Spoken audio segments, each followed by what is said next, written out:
গণতন্ত্র নাকি খেলাফত, রোডম্যাপটা কোথায়? চলুন বন্ধুরা, আজকে আপনাদের সামনে এমন একটি ভিডিও নিয়ে হাজির হয়েছি যেটা হয়তো আপনি আগে কখনোই দেখেননি।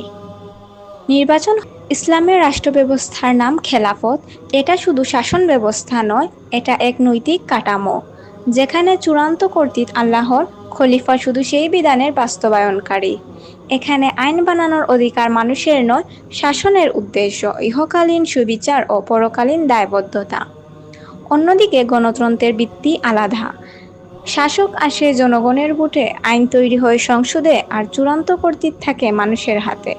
দুটি ব্যবস্থার মৌলিক পার্থক্য স্পষ্ট, তবুও আজ ইসলামী দলগুলো গণতন্ত্রেই ডুবসাঁতার কাটছে।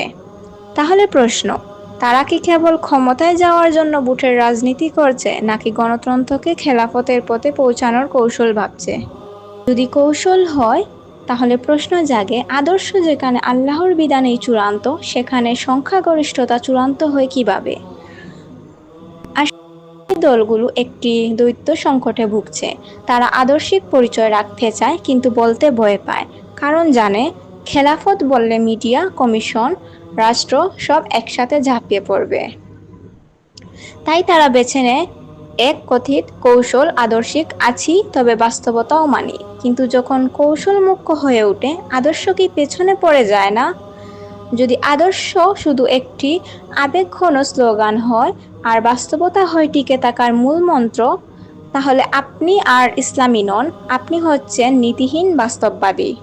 প্রজন্ম প্রশ্ন করছে, আপনারা খেলাফত চান, তাহলে বলতে ভয় পান কেন? আদর্শে থাকবেন নাকি ক্ষমতার খেলায় টিকে থাকবেন? আপনারা দ্বৈততা আমাদের আস্থাকে ধ্বংস করে দিচ্ছে। শুধু পোস্টারে খেলাফত লিখলে চলবে না, সাহস করে বলতে হবে, বুঝাতে হবে, জনসম্পৃক্ততা গড়তে হবে। আর না পারলে নিজেদের রাজনৈতিক ব্যানার থেকে ইসলামী শব্দটাই সরিয়ে ফেলুন। আদর্শ টিকিয়ে রাখতে সাহস লাগে। সাহস ছাড়া আদর্শ হলো এক পরিত্যক্ত কাগজের টুকরো, যেটা কেউ পড়ে না, কেউ অনুসরণও করে না।